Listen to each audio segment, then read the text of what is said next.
Hello दोस्तों, एक बार फिर से स्वागत है आपका आरंभ स्टडी पॉइंट में।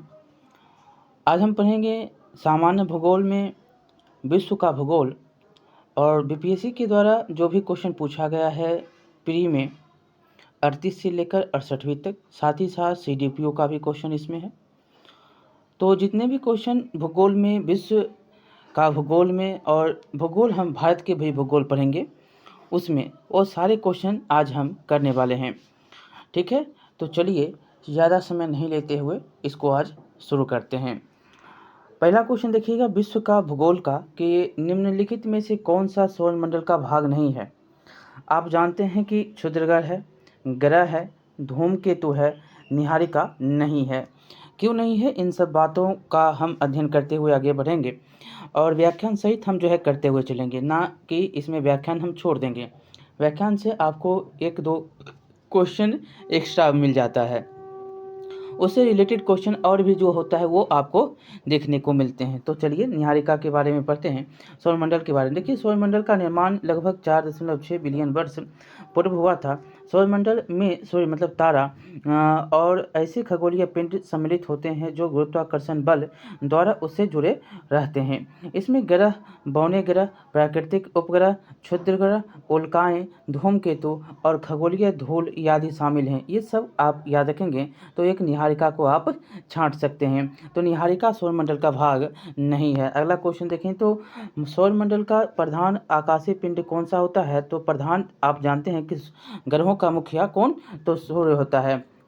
देखिए, यहाँ पर लिखा गया है कि सौरमंडल का प्रधान आकाशीय पिंड सूर्य होता है और सूर्य सौरमंडल के केंद्र में स्थित है। अगला क्वेश्चन देखेंगे, यहाँ पर तीसरा नंबर क्वेश्चन कि वैज्ञानिक जिन्होंने सर्वप्रथम खोज की कि पृथ्वी सूर्य के चारों ओर घूमती है वो कौन थे। तो वो थे कोपरनिकस।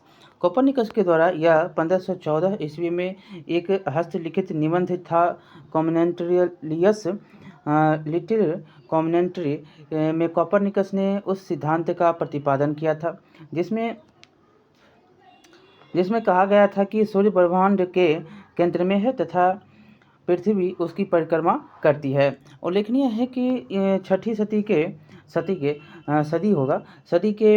प्रसिद्ध भारतीय खगोलविद बराहमिहिर ने इसे लगभग 1000 वर्ष पूर्व यह बता दिया था। मतलब ये जो है बराहमिहिर हैं उससे पहले 1000 वर्ष पूर्व ही बता दिए थे कि चंद्रमा पृथ्वी का परिक्रमा करता है, परिक्रमा लगाता है और पृथ्वी सूर्य की परिक्रमा करती है। ये जो है पहले ही इनके द्वारा कहा गया था, बराहमिहिर के द्वारा। लेकिन उसके जो है वैज्ञानिक के रूप में यह कोपरनिकस आते हैं और इन्होंने कहा कि पृथ्वी जो है सूर्य ब्रह्मांड के क्या है, केंद्र में स्थित है और पृथ्वी उसकी परिक्रमा करती है। अगला क्वेश्चन देखेंगे, हमारी आकाश गंगा के केंद्र की परिक्रमा करने में सूर्य को कितना समय, तो 25 करोड़ वर्ष। यहाँ पर देखें तो याद रखना है कि सूर्य हमारी आकाश गंगा के अनेक तारों में से एक है। गैलेक्सी में स्थित प्रत्येक तारा केंद्र इसके जो गैलेक्टिक सेंटर होता है उसकी परिक्रमा करता है और केंद्र के निकट के केंद्र के निकट के तारों को केंद्र से दूर के तारों की अपेक्षा परिक्रमा में कम समय लगता है। सूर्य देखिए गैलेक्सी के केंद्र में अपेक्षाकृत दूर है और गैलेक्टिक केंद्र से लगभग 7.94 केपीसी का 25.896 लगभग 26,000 प्रकाश वर्ष की दूरी तथा 720,000 किलोमीटर प्रति घंटा औसत के कारण सूर्य को एक परिक्रमा करने में 22.5 से 25 करोड़ वर्ष लगते हैं। यह जो है परिक्रमा की अवधि ब्रह्मांड वर्ष जो कॉस्मिक ईयर होता है कहलाती है और अतः निकटतम विकल्प के रूप में यहाँ पर डी सही है। अगला क्वेश्चन देखेंगे कि हमारे अंतरिक्ष में कितने तारामंडल हैं। तो कितने हैं, तो 88 हैं। देखिए यहाँ पर लिखा गया कि इंटरनेशनल एस्ट्रोनॉमिकल यूनियन IAU के अनुसार अंतरिक्ष में कुल 88 तारामंडल हैं और जिसमें से अधिकांश को दक्षिण गोलार्ध में ही देखा जा सकता है। अगला क्वेश्चन यहाँ पर देखिएगा छठा नंबर क्वेश्चन की जिस तारा मंडल के तारे ध्रुव तारे की ओर संकेत करते हैं, वो क्या होता है? वो सप्तऋषि होता है। ये तो आप जानते हैं कि सप्तऋषि होता है। अगला क्वेश्चन देखेंगे कि ग्रह जिसका कोई उपग्रह नहीं होगा बुध है और शुक्र है। ठीक है, बुध और शुक्र के पास ग्रह जो है उपग्रह नहीं है। और मंगल के पास 2, नेपच्यून के 14 ज्ञात उपग्रह हैं, जिसमें ट्रिटोन और नेरीड प्रमुख हैं। और वर्ष 2006 में क्या हुआ कि इंटरनेशनल एस्ट्रोनॉमिकल यूनियन ने प्राग सम्मेलन में प्लूटो को क्या किया? ग्रह की श्रेणी से निकाल दिया 2006 में। अगला देखेंगे सौरमंडल का सबसे गर्म ग्रह कौन सा है? बुध, शुक्र। तो यहाँ पर आपको शुक्र ही होगा कि शुक्र जो है सबसे गर्म ग्रह भी है। सर्वाधिक गर्म जो है शुक्र ही है, इसकी 464 डिग्री सेल्सियस तापमान है। इवनिंग स्टार किसको कहते हैं? ये भी जो है शुक्र, सुबह का और शाम का तारा, इसी को कहा जाता है। देखेंगे सुबह का तारा और शाम का तारा, सायंकाल का तारा जो है इवनिंग स्टार के रूप में शुक्र को जाना जाता है, और मंगल को लाल ग्रह के नाम से जानते हैं। और बृहस्पति सौरमंडल का सबसे बड़ा ग्रह है, जबकि शनि के साथ बृहस्पति अरुण वरुण बलियों में युक्त ग्रह होते हैं। इसके बाद सभी आते हैं बृहस्पति के बाद। अगला देखेंगे कि पृथ्वी का जो है पृथ्वी तक पहुंचने के लिए सूर्य के चला समय जो है प्रकाश समय जो है कितना समय लेता है? तो यहाँ पर 8 मिनट जो है लगभग दिया गया है, 8 मिनट लेता है। देखिए सूर्य से चला प्रकाश पृथ्वी पर पहुंचने में लगभग 8 मिनट 19 सेकेंड का समय लेता है। और इस विद्युत चुंबकीय ऊर्जा तरंगों का वेग 1,86,000 मील प्रति सेकेंड होता है। और यहाँ पर अगला क्वेश्चन देखें तो पृथ्वी को सूर्य की परिक्रमा करने में कितना? तो यह 365.25 लगता है। तो एक जो है 4 वर्ष में लीप वर्ष होता है ना, तो ये 25 जो है जब 100 हो जाएगा मतलब एक दिन हो जाएगा। तो वही होता है कि जब लीप ईयर को हम जोड़ देते हैं तो यह 366 हो जाता है। देखिए पृथ्वी को सूर्य की परिक्रमा करने में 365.25 मतलब 25 दिन या 365 दिन 6 घंटे 9 मिनट 9.51 सेकेंड लगता है, समय लगता है। और इसे सौर वर्ष कहा जाता है। और सौर वर्ष को ट्रॉपिकल वर्ष भी कहते हैं। ट्रॉपिकल वर्ष एक बसंत विषुव से दूसरे बसंत विषुव के बीच के समय के बराबर होता है। और ट्रॉपिकल वर्ष सामान्यतः जो है 365.24 दिनों का होता है। और सामान्यतः देखें कैलेंडरों में प्रयोग होने वाले वर्ष को ट्रॉपिकल वर्ष ही कहा जाता है। और 365 दिन 5 घंटे 48 मिनट और 45.2 सेकेंड या 365.242 दिन होते हैं। वर्ष में 2000 में अन्य सामान्य वर्षों की तुलना में 5 मिनट की बढ़ोतरी दर्ज की गई, जिसमें जो है 365 दिन और 6 घंटे 13 मिनट 9 मिनट के स्थान पर 53.26 सेकेंड और 9.51 सेकेंड के स्थान पर की गणना की गई। ऐसे वर्षों को परिवर्ष कहते हैं। और 2 क्रमागत उपसरों के बीच के समय को परिवर्ष कहा जाता है। अगला क्वेश्चन देखेंगे कि पृथ्वी परिभ्रमण करते हुए प्रति मिनट करीब करीब कितनी दूरी तय कर लेती है? तो यहाँ पर तो दिया नहीं गया है, लेकिन यहाँ पर आपको समझना है कि पृथ्वी की विषुवत रेखा की परिधि जो है 40,090.28 किलोमीटर है। और इसकी दूरी को पृथ्वी की धुरी पर 23 घंटे 56 मिनट में तय कर लेता है। अर्थात पृथ्वी परिभ्रमण की गति लगभग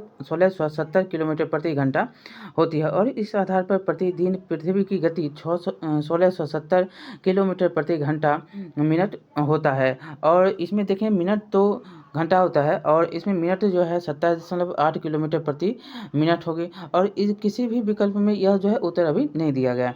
अगला क्वेश्चन देखें तो पृथ्वी का मरुभूमि होने का संभावना अधिक होती है कहाँ पर? तो 23 डिग्री अक्षांश के पास होता है। देखिए पृथ्वी पर उष्ण शुष्क मरुस्थलीय जलवायु का विस्तार 15 से 30 डिग्री अक्षांशों के बीच मिलता है। पृथ्वी पर मरुस्थल बनने की 4 प्रमुख विशेषताएं, एक एक विशेषता को देखिए।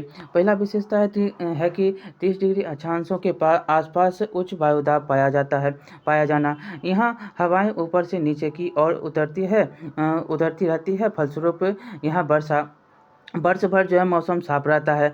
सहारा और ऑस्ट्रेलियन मरुस्थल इसी के अंतर्गत आते हैं। अगला क्वेश्चन देखेंगे दूसरा पॉइंट, तो दूसरा है कि दो महाद्वीपों के पश्चिमी तट के मरुस्थल 20 से 30 डिग्री अक्षांशों के बीच मिलते हैं। संभवतः हवाओं का पूर्व मुखी होना इसका कारण होता है। महाद्वीपों के पूर्वी भाग से प्रवेश करने वाली व्यापारिक हवाएं पश्चिमी भाग तक पहुँचते शुष्क हो जाती है। और कैलिफोर्निया उत्तर अमेरिका, पश्चिम सहारा उत्तर जो है अफ्रीका, अटाकामा दक्षिण अमेरिका और नामीब दक्षिण पश्चिम अफ्रीका इसी प्रकार के मरुस्थल हैं। तीसरा देखेंगे इसमें तो पर्वतों की वृष्टि छाया, इसमें देखें तो दृष्टि छाया में आपको देखें तो क्षेत्र में स्थित मरुस्थलों के उत्तरी अमेरिका के मरुस्थल डेथ वैली, पेटागोनिया मरुस्थल अर्जेंटीना के और पेरुवियन मरुस्थल प्रमुख है। चौथा में देखें तो महाद्वीप के मध्य भाग में स्थित मरुस्थल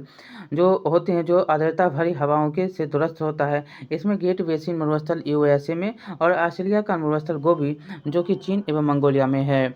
ठीक है, अगला क्वेश्चन देखें तो एक प्रभावी कोरियोलिस बल किस कारण से होता है, तो यह होता है पृथ्वी के घूर्णन के कारण से। पृथ्वी के घूर्णन होता है इसीलिए कोरियोलिस बल।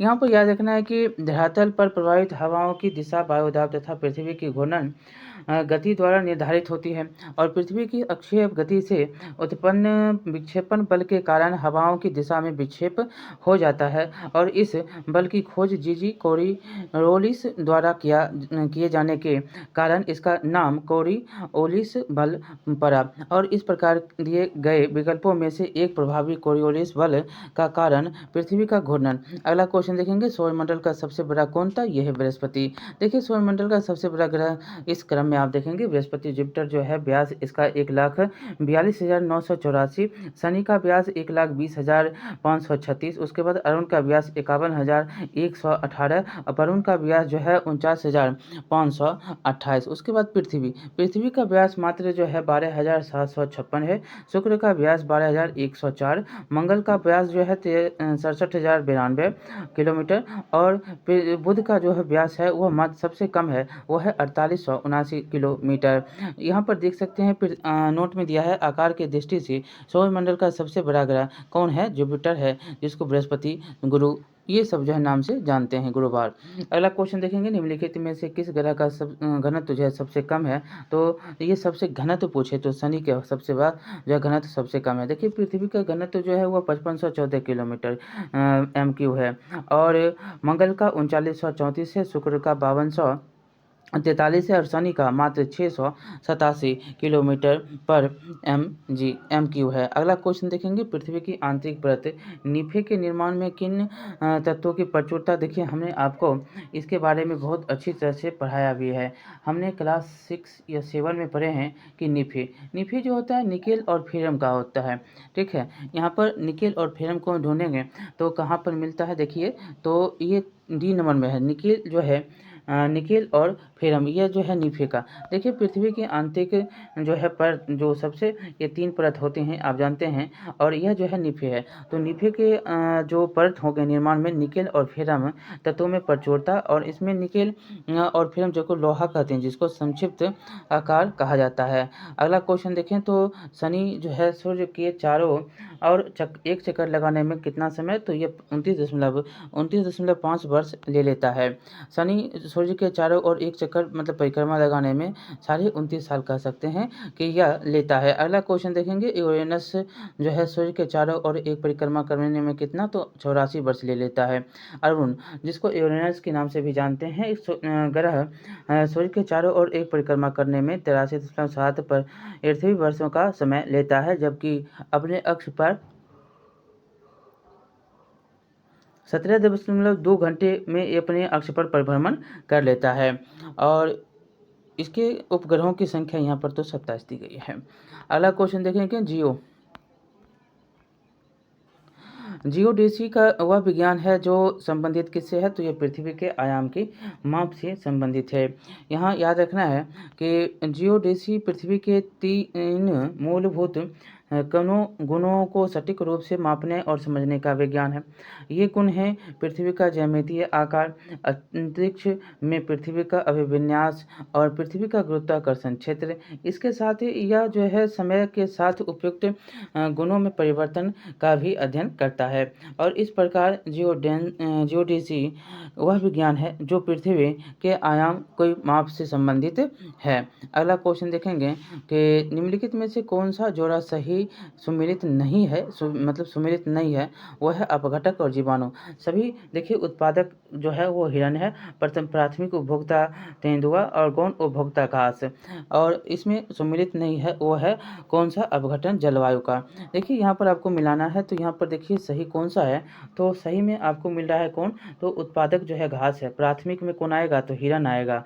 उसके बाद जो है अपघटक में जीवाणु आएगा, और द्वितीय उपभोक्ता में कौन आएगा, तेंदुआ आएगा। द्वितीय में तेंदुआ आएगा।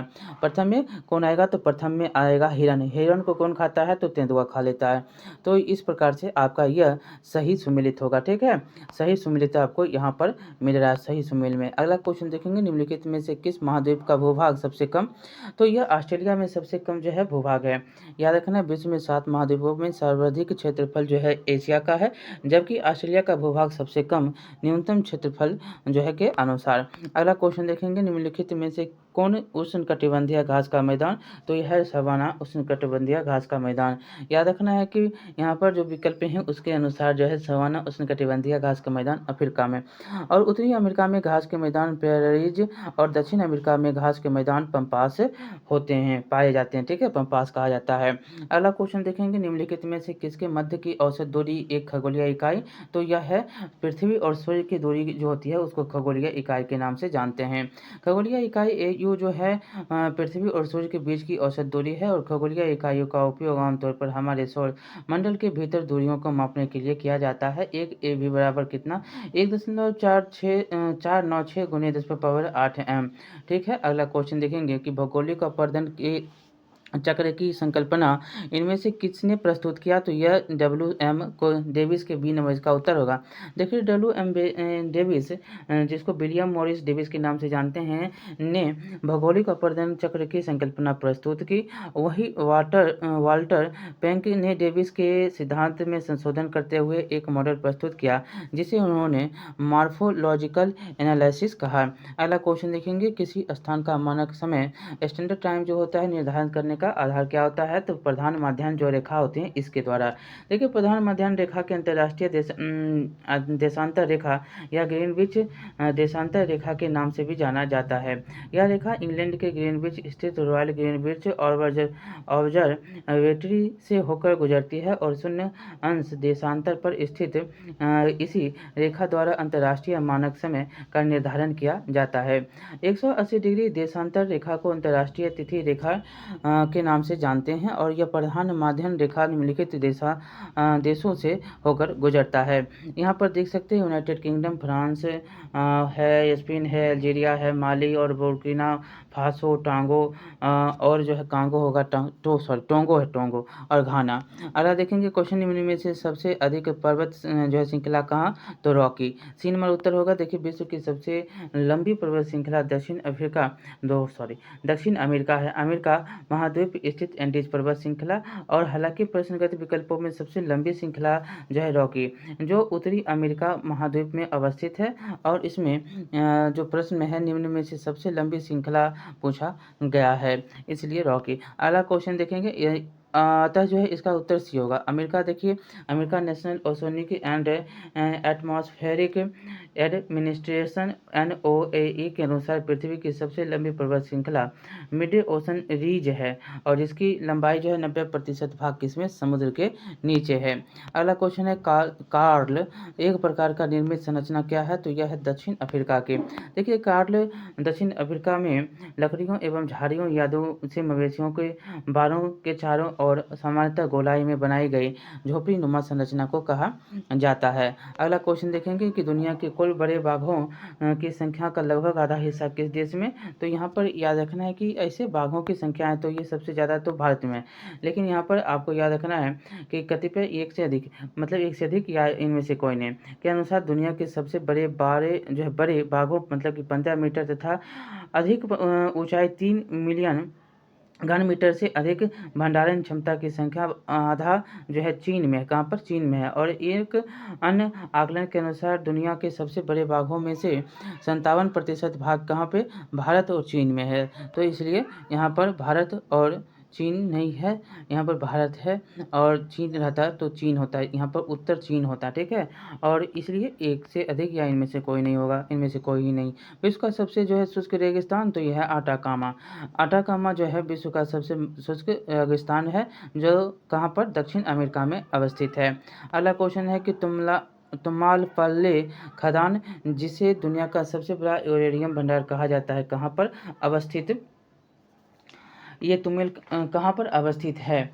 तो यह जो है आपको अवस्थित है आंध्र प्रदेश में। तुमालपल्ले खदान, यहाँ पर याद रखना है, यह आंध्र प्रदेश में है। देखिए, तुमालपल्ले खदान आंध्र प्रदेश राज्य के YSR जिले, पूर्व नाम जो है कटप्पा जिला में अवस्थित। वर्ष 2011 में भारत के परमाणु ऊर्जा आयोग ने यहाँ यहाँ यूरेनियम के विशाल भंडार होने की पुष्टि की। देखिएगा अगला क्वेश्चन, अंतर्राष्ट्रीय दिनांक रेखा खींची जाती है तो ये खींचा जाता है प्रशांत महासागर से होकर, इंटरनेशनल डेट लाइन। अगला क्वेश्चन का इसका देखिएगा व्याख्यान की अंतर्राष्ट्रीय तिथि रेखा पृथ्वी पर ऐसी काल्पनिक रेखा होती है जो 2 क्रमागत कैलेंडरों दिनों को अलग करती है। यह ग्रीनविच इंग्लैंड कहाँ है, इंग्लैंड से 180 डिग्री विपरीत दिशा में प्रशांत महासागर से होकर गुजरती है। यहाँ पर उल्लेखनीय है कि जहाँ कोई स्थल भाग पड़ता है इसे मोड़ दिया जाता है। यहाँ पर 33 नंबर क्वेश्चन की निम्नलिखित में से कौन सा महाद्वीप क्षेत्रफल के अनुसार सबसे बड़ा है? तो यहाँ पर है अफ्रीका। ऐसे यहाँ पर अफ्रीका नहीं रहता, एशिया रहता तो क्या होता है, एशिया रहता। विश्व में कुल जो है 7 महाद्वीप हैं, और महाद्वीप में सबसे जो है एशिया सबसे बड़ा क्षेत्रफल की दृष्टि से बड़ा है। यहाँ पर 44,56,85,000 इसका वर्ग किलोमीटर में है एशिया का। उसके बाद जो है अफ्रीका आता है 30,65,000 के साथ। उसके बाद उत्तरी अमेरिका आता है जो कि 2,44,73,000 है। और उसके बाद दक्षिण अमेरिका आता है 1,78,19,000 है। और अटलांटिका का जो है अंटार्कटिका का 1,42,09,000 वर्ग किलोमीटर है। तो यूरोप का मात्र 99,48,000 वर्ग किलोमीटर है। वहीं ऑस्ट्रेलिया का देखें तो 77,41,220 किलोमीटर वर्ग किलोमीटर इसका क्षेत्रफल है। और सबसे छोटा देख सकते हैं कि आपको क्या हो गया, ऑस्ट्रेलिया सबसे छोटा 77,41,220 वर्ग किलोमीटर ही सबसे छोटा है। इसलिए उत्तर जो है यहाँ पर अफ्रीका हो गया। अगर अफ्रीका नहीं रहता, एशिया रहता तो एशिया रहता, और ई ऑप्शन रहता तो एक भी नहीं रहता, ठीक है। अगला क्वेश्चन देखेंगे, निम्न में से किस महाद्वीप में सबसे अधिक देश? देखिए सबसे बहुत ही यह इंपॉर्टेंट क्वेश्चन आपको देखने को मिल रहा है, सबसे कहाँ पर ज़्यादा देश है यहाँ पर पूछा गया है। तो यहाँ पर अफ्रीका है, इसमें अफ्रीका में सबसे ज़्यादा देश है। कितना देश है ये भी आपको हम बताएंगे, जैसे कि देखेंगे इसमें कितना देश है। देखिए अफ्रीका में टोटल जो है 54 देश हैं। टोटल कितने हैं, 54 है। यूरोप में 49 है, एशिया में 48 है, और उत्तरी अमेरिका में 23, दक्षिणी अमेरिका में जो है वो है 12, और ओशिनिया में 14 है। तो इस प्रकार से याद रखेंगे, यहाँ से क्वेश्चन पूछा जा सकता है। अगला क्वेश्चन देखेंगे कि रेगिस्तान क्षेत्र में मशरूम सेल का निर्माण किसका उदाहरण है? तो यह अपघर्षण का उदाहरण होता है। देखिए रेगिस्तान क्षेत्र में मशरूम क्षेत्र का निर्माण अपघर्षण का उदाहरण होता है। और छत्रक सेल या गारा सेल जो होता है वह अपदर्शनात्मक प्रकार की स्थलाकृति होती है, और इसमें चट्टानों के निचले भागों में अधिक कटाव होने के कारण ऐसी आकृति बनती है, मशरूम रॉक। अगला क्वेश्चन देखेंगे यहाँ पर कि 36 नंबर है कि जापान के प्राकृतिक संसाधनों के बारे में एक सटीक कथन कौन सा है? तो इसमें कथन जो है यही है, 1 नंबर सही है। जापान ने बड़े पैमाने पर मछली पकड़ने के लिए समुद्री का इस्तेमाल किया है। याद रखना है कि जापान के प्राकृतिक संसाधनों के सर्वाधिक प्रमुख जो है समुद्री मछलियाँ तथा मत्स्यन वहाँ के प्रमुख आर्थिक गतिविधि। यहाँ जो है वहाँ पर खनिज संसाधन काफ़ी कम मात्रा में पाए जाते हैं तथा वहाँ की भूमि पर वनों का बाहुल्य। जापान ने बड़े पैमाने पर मछली पकड़ने हेतु समुद्र का प्रयोग किया। अतः जो है प्राकृतिक संसाधनों के संदर्भ में आपको जापान सही होगा। अगला क्वेश्चन देखेंगे यहाँ पर कि निम्नलिखित में से किस सागर में दुनिया में सबसे अधिक लवण था? तो ये मृत सागर में सबसे ज़्यादा लवण है, और इसमें आपको मृत सागर में 238 से 240% पाया जाता है लवणता। और हालांकि विश्व में सर्वाधिक लवणता तुर्की के वान झील ये वान झील का भी याद रखेंगे, तुर्की में है। ये 330 से 335% जो है यहाँ पर लवणता पाई जाती है। मृत सागर में आएगा और झील में वान झील। अगला क्वेश्चन देखें तो सर्वाधिक उत्तरी दक्षिणी अक्षांशीय लंबाई वाला सीमा देश कौन है, तो ये चिली है। देखिए यहाँ पर चिली के बारे में दिया गया है कि मुख्य भूमि के अक्षांशीय विस्तार की दृष्टि से सर्वाधिक उत्तरी दक्षिणी अक्षांशीय लंबाई वाला देश कौन सा, तो चिली। अगला क्वेश्चन है कि निम्नलिखित में से किस देश में सर्वाधिक द्वीप है, तो ये इंडोनेशिया, बी नंबर उत्तर हो जाएगा। देखिए इंडोनेशिया में 17,508 जो है द्वीप है, और जो है फिलीपींस में 7641 और मालदीव में 1192 और क्यूबा में 4155। इंडोनेशिया में हाइड्रोओशनोग्राफिक विभाग के अनुसार जो है उसके द्वीप समूह में 17,508 द्वीप हैं। इसमें 6,000 द्वीपों पर बसाव है, मतलब बसे हुए लोग। अगला क्वेश्चन, निम्न में से कौन सा द्वीप क्षेत्रफल में सबसे बड़ा है, तो यह है बोर्नियो का द्वीप। जो दिया गया है विकल्प में उसके अनुसार जो है इसका क्षेत्रफल देखें तो 7,51,929 वर्ग किलोमीटर। इसके बाद मेडागास्कर 5,87,041 किलोमीटर, सुमात्रा 4,72,784 किलोमीटर और ग्रेट ब्रिटेन का क्षेत्रफल जो है 2,09,331 वर्ग किलोमीटर है। अगला क्वेश्चन देखेंगे कि सामान्यतः विश्व का सबसे जो है सर्द मानव निवास क्षेत्र ओयम याकून किस देश में, तो यह रूस में है। रूस का सबसे जो है सर्द मानव निवास जो है ओयम याकून रूस में है और यह रूस के शाखा याकुतिया गणराज्य में इंडिगिर्टा नदी के तट पर अवस्थित एक ग्रामीण बस्ती। अगला क्वेश्चन देखें, निम्नलिखित में से कौन सा देश भौगोलिक क्षेत्र की दृष्टि से सीमा रहित सबसे बड़ा देश है, तो ये जापान ही है। सीमा रहित इसमें सबसे कम। अगर देखेंगे तो इसमें लिखा गया है कि देश ऐसा देश जिसकी सीमा किसी अन्य देश की सीमा के साथ संलग्न नहीं होती उसे सीमा रहित देश कहते हैं। यह देश चारों ओर से समुद्र से घिरा हुआ, इसमें जो है प्रश्न में जो दिया गया है उसमें जापान आता है भौगोलिक क्षेत्रफल में सबसे सीमा रहित। इसका क्षेत्रफल देखें तो 3,77,915 वर्ग किलोमीटर है। तत्पश्चात फिलीपींस 3 लाख है और न्यूजीलैंड का 2,68,838 वर्ग किलोमीटर है और क्यूबा का 1,10,860 वर्ग किलोमीटर। अगला क्वेश्चन देखेंगे, भौगोलिक क्षेत्र की दृष्टि से जापान का सबसे बड़ा द्वीप कौन सा होता है, तो होन्शु द्वीप होता है। कौन है, होन्शु द्वीप।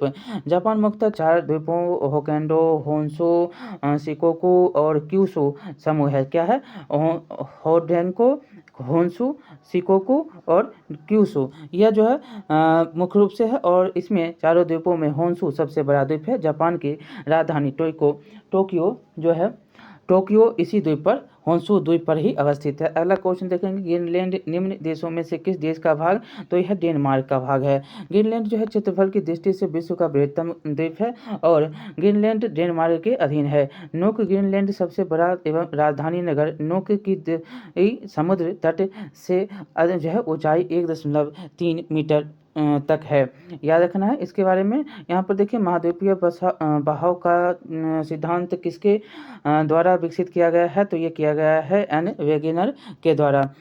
महाद्वीपीय बहाव सिद्धांत जो है एल्फ्रेड वेगनर के द्वारा विकसित किया गया। वेगनर के अनुसार लगभग 20 से 22.5 करोड़ वर्ष पहले पेंजिया का विभाजन प्रारंभ हुआ और पेंजिया पहले 2 बड़े महाद्वीप पिंडों लॉरेशिया और गोंडवाना लैंड क्रमशः उत्तरी और दक्षिणी भूखंडों के रूप में विभक्त होता है और इसके बाद जो है लॉरेशिया और गोंडवाना धीरे धीरे अनेक छोटे हिस्सों में बट गया जो आज के महाद्वीप के रूप में है। अगला क्वेश्चन देखेंगे, आग्नेय चट्टानों के लिए निम्नलिखित में से कौन सा कथन सत्य है, तो यह है वह क्रिस्टलीय तथा अक्रिस्टलीय दोनों ही होती हैं। यहाँ पर आग्नेय चट्टानें पिघले मैग्मा के ठंडा एवं ठोस होने से बनती है। वे रवेदार होते हैं, परतें नहीं पाई जाती हैं और पराजीवाश्म भी नहीं पाए जाते। आग्नेय चट्टानों का संबंध प्रायः ज्वालामुखी से होता है, पानी का प्रवेश बहुत कम होता है। अगला क्वेश्चन देखेंगे, अवसादी सेलों के लिए निम्नलिखित में से कौन सा कथन सत्य है, तो ये है तीसरा कथन सही है कि वे सेलें स्तरों में निक्षेपित होते हैं। यहाँ पर याद रखना है कि अवसादी सेलों का निर्माण अवसादों के एकत्रीकरण के फलस्वरूप होता है जिसमें जीवाश्म और परतें पाई जाती है किंतु ये सेलें रवेदार नहीं होती। अगला क्वेश्चन है कि निम्नलिखित में से कौन सा कथन एस्कर और ड्रमलिन के संबंध हैं। एस्कर और ड्रमलिन के संबंध संबंध से हैं, ये क्वेश्चन पूछा जा रहा है। तो यहाँ पर देखिए मुख्य रूप से यहाँ पर पहला है कि क्रूड वेडेड बजरी और रेत की लकीरें हैं और ड्रमलिन ज़्यादातर बोल्डर और मिट्टी के परते होते हैं और अंडे की टोकरी असलाकृति स्कर युक्त इलाकों की विशेषता है।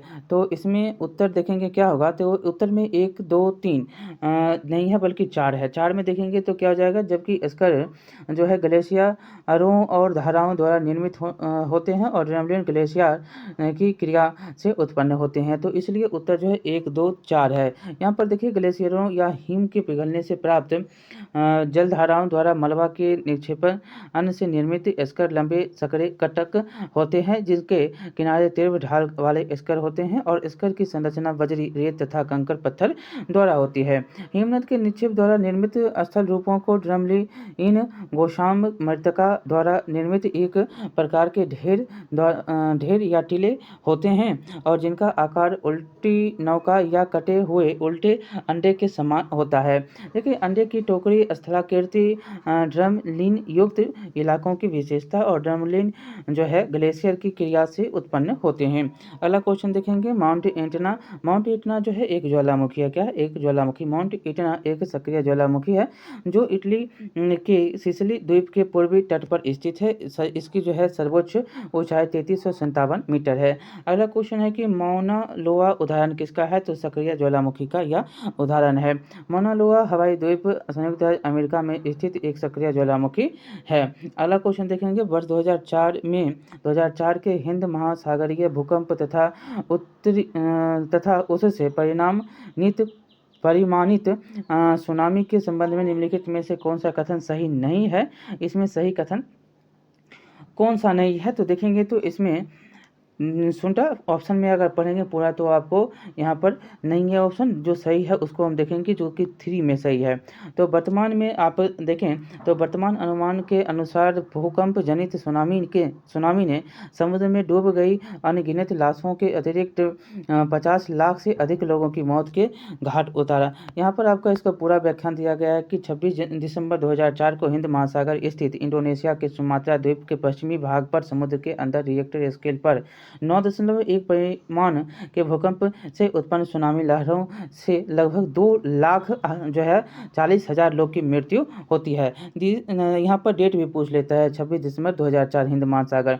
देखिए यहाँ पर जो कथन है यहाँ पर कि इस शक्तिशाली भूकंप से लगभग 1300 किलोमीटर लंबी भ्रंश रेखा का 15 मीटर अंधक्षेपण हुआ और यह अंधक्षेपण बर्मी प्लेट के नीचे भारतीय प्लेट के खिसकने से होता है। ये कथन क्या है? सही है। दूसरा है कि इसमें हिंद महासागर में उठी इन सुनामी लहरों का प्रभाव जो है इंडोनेशिया से लेकर पूर्वी अफ्रीका तक देखा गया और अधिक केंद्र से लगभग 8000 किलोमीटर की दूरी पर दक्षिणी अफ्रीका में 2 व्यक्ति, वहीं सोमालिया में 289 से अधिक व्यक्ति मारे गए थे। इससे लगभग जो है 14 देश प्रभावित हुए थे। तीसरा कथन देखें तो इन सुनामी लहरों से लगभग जो है 2 से 2,70,898 लोग मारे जाने की एवं खोने की संभावना व्यक्त की गई, न कि 50 लाख।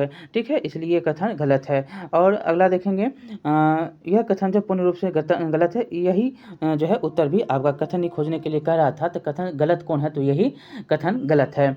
अगला देखेंगे तो यहाँ पर सही कौन है, और तो सही में ये तीसरा जो चौथा है कि वह वस्तुतः भूकंप प्रभावित भ्रंश रेखा की द्वीप स्थिति लगभग उत्तर दक्षिण दिशा में है, जिससे सुनामी लहरों की प्रबलता शक्ति पूर्व पश्चिमी दिशा में थी। परिणामतः बांग्लादेश में बहुत कम लोग हताहत हुए। अगला क्वेश्चन देखेंगे विश्व की सबसे ऊंची चोटियां किस प्रकार के पर्वतों में पाई जाती है, तो ये नमीन मूलदार पर्वत में पाई जाती है। विश्व की सर्वोच्च चोटी माउंट एवरेस्ट, सागरमाथा, चोमोलुंगमा, ये सब जो है एक ही के नाम है। ठीक है, और ये 8848.86 मीटर सहित 10 सर्वोच्च चोटियां हिमालय पर्वत श्रेणी में स्थित हैं। हिमालय एक नमीन मूलदार या बलित पर्वत, ये भी बलित पर्वत के नाम से बहुत बार पूछा जाता है कि हिमालय कैसा पर्वत, तो नमीन मूलदार कहीं दे देगा, कहीं बलित दे देगा, तो ये बलित है या नमीन मूलदार। ठीक है, और अधिकांशतः विश्व की सर्वोच्च चोटियाँ इन्हीं बलित पर्वतों पर स्थित भी है।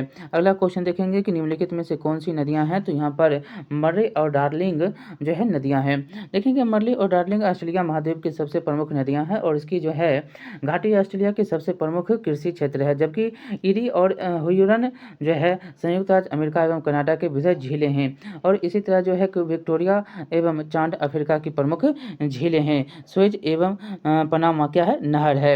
अगला देखेंगे हैदराबाद शहर निम्नलिखित देशों में किसमें स्थित है, तो यहाँ पर उत्तर में है नहीं। देखिए हैदराबाद शहर, हैदराबाद जो है हैदराबाद तेलंगाना की राजधानी है और हैदराबाद पाकिस्तान में भी है, देख सकते हैं, इसलिए दोनों सही होगा, एक से अधिक हो जाए। यह पाकिस्तान के सिंध प्रांत का दूसरा बड़ा शहर है और यह पाकिस्तान के सिंध प्रांत का एक जिला भी, और इस प्रकार उपयुक्त में से एक से अधिक उत्तर होगा, इसलिए ई सही है। अगला देखेंगे कि एक नदी विशिष्ट क्षेत्र से अपना जल बहा ले आती है, उस क्षेत्र को क्या कहते हैं, तो उसको जल ग्रहण क्षेत्र कहा जाता है। देखिए यहाँ पर लिखा गया है कि एक नदी जिस विशिष्ट क्षेत्र से जल जो है अपना जल बहा कर लाती है, उस क्षेत्र को जल ग्रहण क्षेत्र कहते हैं। नदी और उसकी जो है सहायक नदियों द्वारा बहाया जाने वाला क्षेत्र जल निकासी क्षेत्र कहा जाता है। अगला क्वेश्चन, निम्नलिखित में से किस राज्य में कांगेर घाटी राष्ट्रीय उद्यान स्थित है, तो ये छत्तीसगढ़ में है। देखिए कांगेर घाटी राष्ट्रीय उद्यान छत्तीसगढ़ में स्थित है और इस पार्क का नाम कांगेर नदी से लिया गया है और कांगेर घाटी को राष्ट्रीय उद्यान का दर्जा 1982 ईस्वी में दिया गया था। अगला क्वेश्चन देखेंगे कि निम्नलिखित में से किस में कोयले का सबसे अधिक जो है बड़ा संचित भंडार कहाँ पर है, तो संयुक्त राज्य अमेरिका में। देखिए कोयला का सबसे बड़ा संचित भंडार 2020 के अंत तक संयुक्त राज्य अमेरिका के पास है और इसके बाद जो है क्रमशः रूस, ऑस्ट्रेलिया, चीन, भारत के पास कोयले के सर्वाधिक भंडार जो है संचित भंडार है। ज्ञातव्य हो कि विश्व स्तर पर कोयले के भंडार जो है संचित भंडार में भारत का स्थान 5वां है और कोयले के शीर्ष उत्पादक देशों में क्रमशः चीन, भारत, इंडोनेशिया और संयुक्त राज्य अमेरिका है। अगला क्वेश्चन देखेंगे, निम्नलिखित देशों में से कौन सा 2020 में गेहूं का सबसे बड़ा उत्पादक क्षेत्र था, तो वो था चीन। डी नंबर इसका उत्तर हो जाएगा। याद रखना है कि गेहूं में जो है 2020 में सबसे बड़ा उत्पादक चीन था। इसके बाद क्रमशः भारत, रूस और संयुक्त राज्य अमेरिका, कनाडा का स्थान आता है। बस 2021 में चीन गेहूं के उत्पादन में शीर्ष स्थान पर, इसके बाद ये सारे आते हैं। और अगला क्वेश्चन देखेंगे, 2021 में गेहूं में दूसरा स्थान पर भारत था। अगला क्वेश्चन है कि निम्नलिखित देशों में कौन जो है इलेक्ट्रॉनिक्स का सबसे बड़ा उत्पादक, तो यह है चीन। इलेक्ट्रॉनिक में भी चीन जो है उत्पादक है। देखिए विश्व स्तर पर इलेक्ट्रॉनिक्स के सबसे बड़े उत्पादकों की श्रेणी में चीन जो है शीर्ष पर है और जबकि इसके बाद संयुक्त राज्य अमेरिका एवं जापान स्थान रखता है। अगला क्वेश्चन है कि विश्व की सर्वाधिक लंबी पर्वत श्रृंखला, तो यह है एंडीज।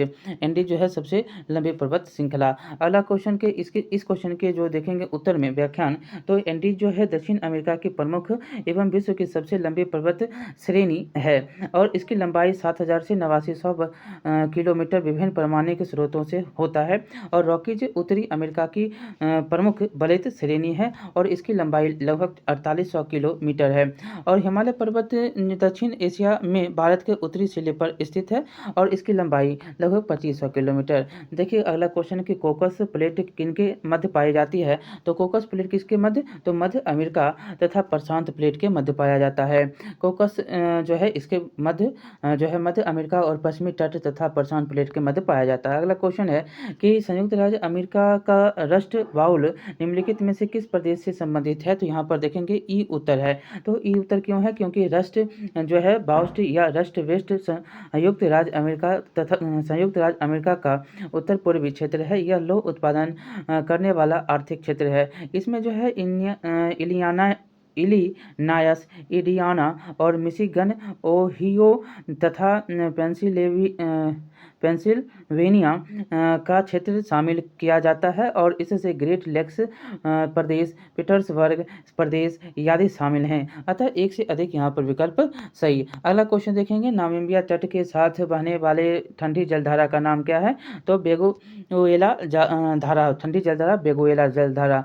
यहाँ पर याद रखना है कि नामीबिया के तट के साथ वेनेजुएला ठंडी जलधारा बहती है और वेनेजुएला धारा के अच्छे प्रभाव के कारण कालाहारी मरुस्थल के पश्चिमी तट पर मौसम साल भर ठंडा तथा सुहावना रहता है। यह जलधारा महासागर में उत्पन्न होती है। अगला क्वेश्चन देखेंगे कि ब्राजील के पठार के पास के मैदान को कहते हैं, तो इसको कंपोज कहते हैं। क्या कहते हैं? कंपोज। ब्राजील के पठार के पास उष्णकटिबंधीय घास के मैदान कंपोज पाए जाते हैं और पंपास जो है शीतोष्ण घास के मैदान है जिनका विस्तार अर्जेंटीना में है और डाउन्स शीतोष्ण घास के मैदान ऑस्ट्रेलिया में पाए जाते हैं तथा वेडलर्स घास के मैदान दक्षिण अफ्रीका में पाए जाते हैं। अगला क्वेश्चन देखेंगे कि किलिमंजारो है एक क्या है, तो ये जो है आग्नेयगिरी है। आग्नेयगिरी ये किलिमंजारो पर्वत तंजानिया के उत्तर पूर्वी भाग पर स्थित है और किलिमंजारो के 3 प्रमुख शंकुओं में से माउंट किबो के पर जो है सर्वोच्च शिखर ओहुरु चोटी का पहले नाम केसर विल्हेम स्पिट्ज़ जो है था और एक आग्नेयगिरी ज्वालामुखी पर्वत ये है। अगला देखेंगे गोबी का मरुस्थल कहाँ पर, तो ये चीन में है। ये चीन और दक्षिण मंगोलिया में स्थित एक विशाल मरुस्थल। अगला क्वेश्चन जोहान्सबर्ग विख्यात किसके लिए, तो स्वर्ण खनन के लिए विख्यात है। जोहान्सबर्ग दक्षिण अफ्रीका के गोंटेंग प्रांत के प्रोविंशियल राजधानी है। यह जो है सोना और हीरा खनन के लिए विश्व प्रसिद्ध है। अगला क्वेश्चन है कि निम्न में से कौन सा एक स्थलरुद्र देश है, तो यह हंगरी, बी नंबर इसका उत्तर हो जाएगा। यहाँ पर देखेंगे हंगरी स्थलरुद्र देश है जो Ukraine, Romania, Serbia, Croatia, Slovenia, Austria और स्लोवाकिया से घिरा हुआ है और बेल्जियम की उत्तर सीमा सागर के तथा रोमानिया और यूक्रेन की सीमा काला सागर से मिलती है। अगला क्वेश्चन इजराइल की उभयनिष्ठ सीमाएं कौन सी है, तो लेबनान है, सीरिया है, जॉर्डन है और मिस्र के साथ यह जो सीमा लगाता है। इजराइल की सीमा जो है पश्चिमी एशिया के मध्य पूर्व का भूमध्य सागर तटीय देश। इसकी पश्चिमी सीमा भूमध्य सागर से, उत्तरी सीमा लेबनान से, उत्तर पूर्वी सीमा सीरिया से, पूर्वी सीमा जॉर्डन से तथा दक्षिणी जो है पश्चिमी सीमा मिस्र से लगी हुई है। अतः विकल्प में दिया गया एक सही है और इसकी विवादित जो क्षेत्र गाजा पट्टी एवं वेस्ट बैंक के साथ सीमा साझा भी करता है।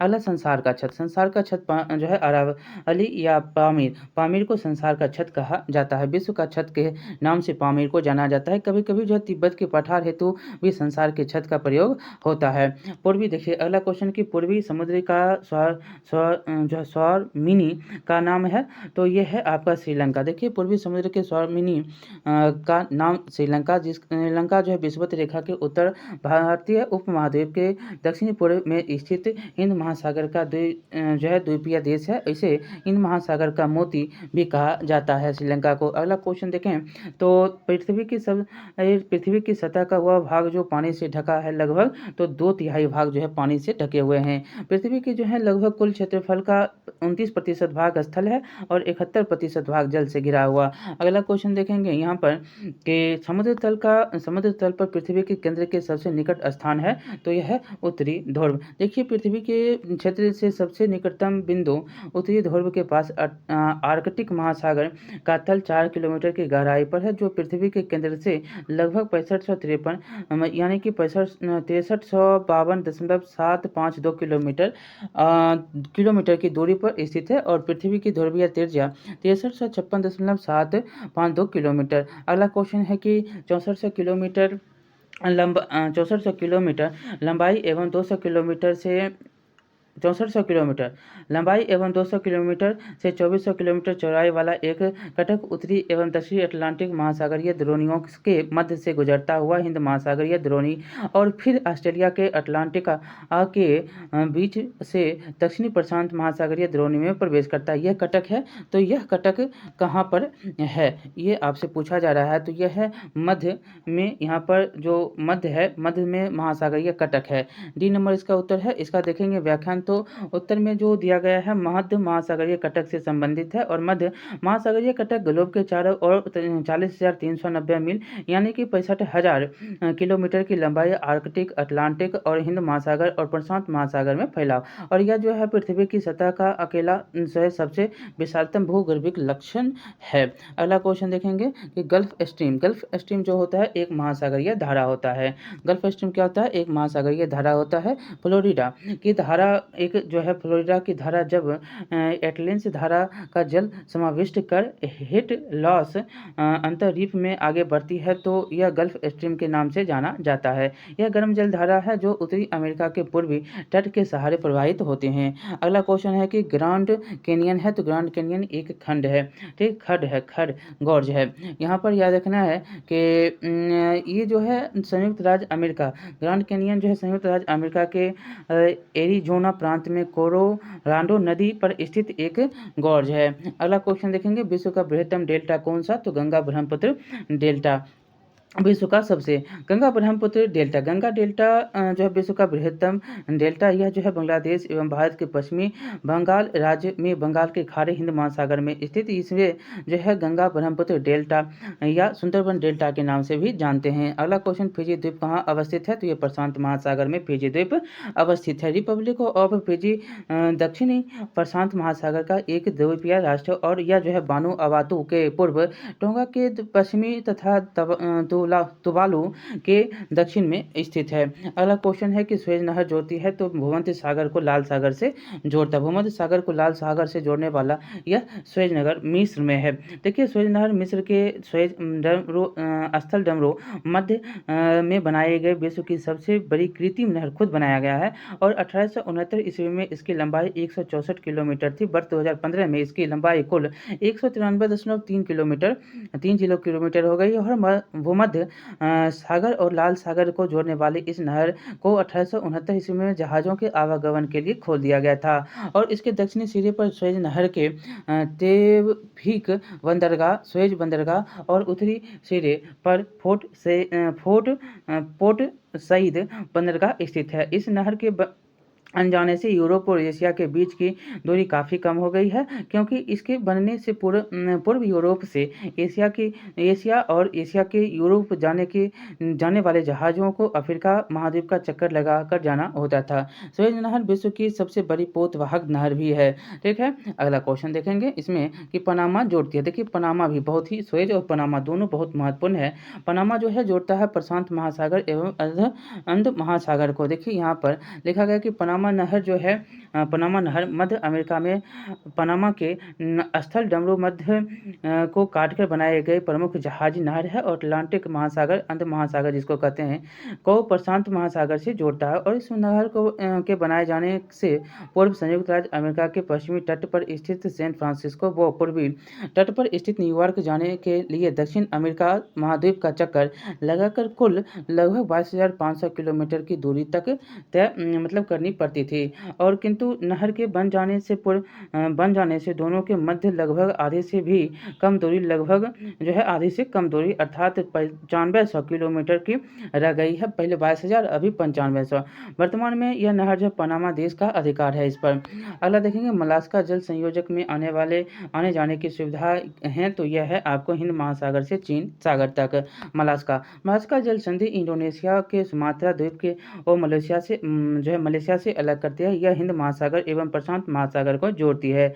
इस जल संयोजक के माध्यम से हिंद महासागर से चीन सागर तक आने जाने की सुविधा है। अगला क्वेश्चन है कि सुंड्रा टेच किस द्वीप के समांतर स्थित है, तो यहाँ पर दो बातें हैं। देखिए सुंड्रा टेच जो हिंद महासागर में अवस्थित है, इसका विस्तार मुख्यतः इंडोनेशिया द्वीप समूह के सुमात्रा जावा द्वीपों के समूह के समांतर है, ठीक है। ये इसका जो है ई नंबर उत्तर हो जाएगा, जावा और सुमात्रा है, तो ए और सी है। अगला क्वेश्चन है कि ओजोन परत बताती है, तो ओजोन परत जो है पृथ्वी की सतह से 15 से 20 किलोमीटर तक जो है ऊपरी वायुमंडल परत है, ठीक है। देखिए ओजोन परत जो है, ओजोन लेयर समताप मंडल के निचले स्तर 15 से 35 किलोमीटर की ऊंचाई पर पाई जाती है। यद्यपि तो ओजोन की उपस्थिति 10 किलोमीटर से 50 किलोमीटर तक भी हो सकती है।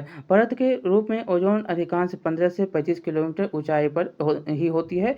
यह परत जो है मानव जीवन के लिए अत्यधिक आवश्यक होती है। ओजोन परत सूर्य के आने वाले परावैंगनिक किरण का अवशोषण कर पृथ्वी पर आने से रोकती है और इन किरणों से त्वचा रोग जो है कैंसर का खतरा बनता है।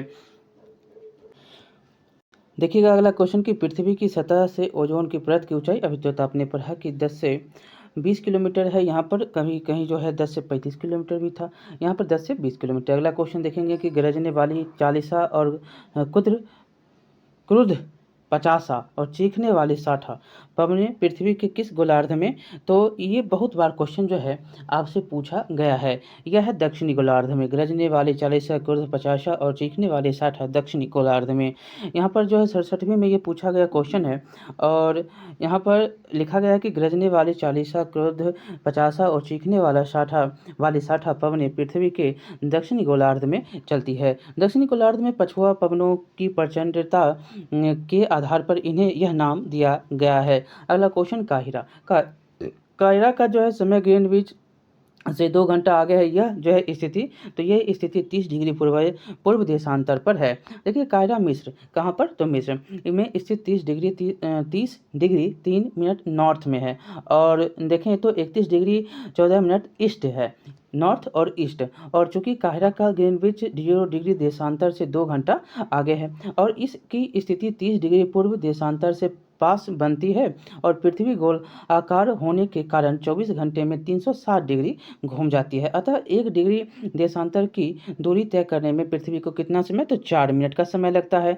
तो ये आपको याद रखना है कि इसीलिए 30 डिग्री देशांतर का कुल जो है गुना कर देंगे तो 120 मिनट यानी 2 घंटा हो जाता है। 30 गुने 4 तो 4 तिया 12 तो 120 तो 2 घंटा हो गया। अगला क्वेश्चन है कि दक्षिणी गोलार्ध में सबसे बड़ा दिन। देखिए जब उत्तरी गोलार्ध और दक्षिणी गोलार्ध के बारे में तो हमने बहुत ही अच्छी तरह से पढ़ा है।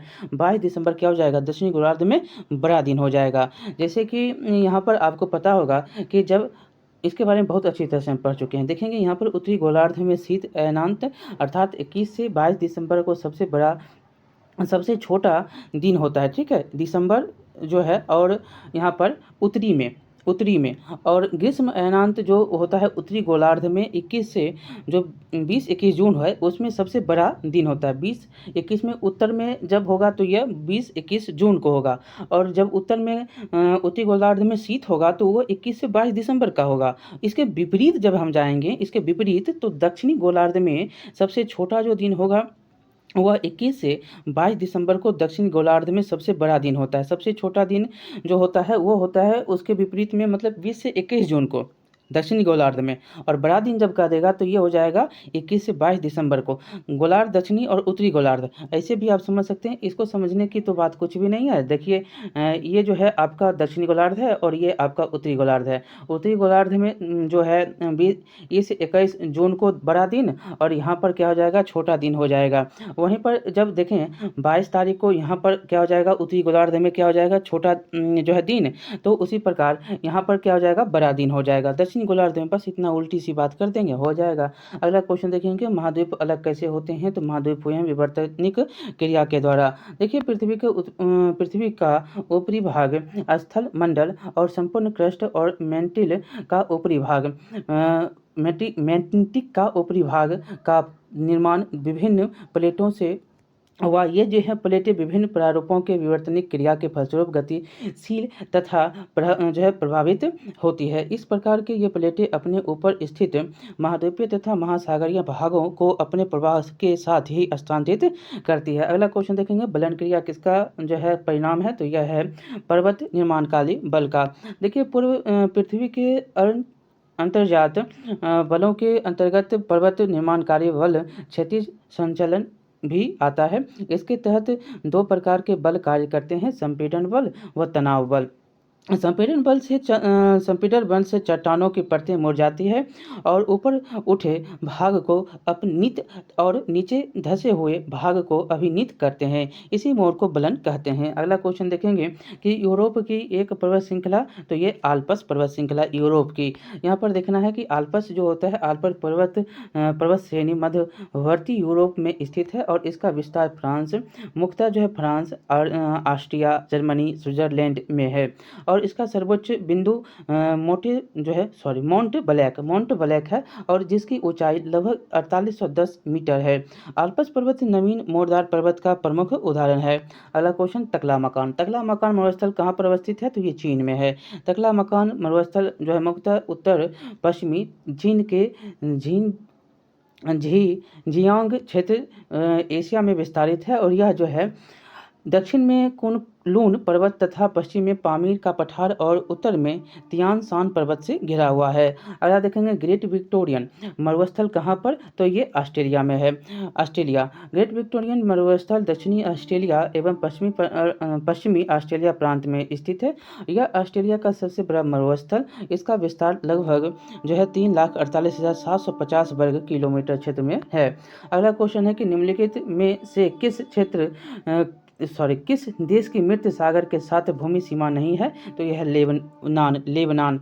देखिए दिए गए विकल्पों में लेबनान की मृत सागर के साथ में जो है भूमि सीमा नहीं है। मृत सागर का विस्तार जॉर्डन, इजराइल और वेस्ट बैंक क्षेत्र में है और फिलिस्तीन सरकार की आधिकारिक मानचित्र के अनुसार वेस्ट बैंक क्षेत्र में फिलिस्तीन का अधिकांश क्षेत्र समाहित है।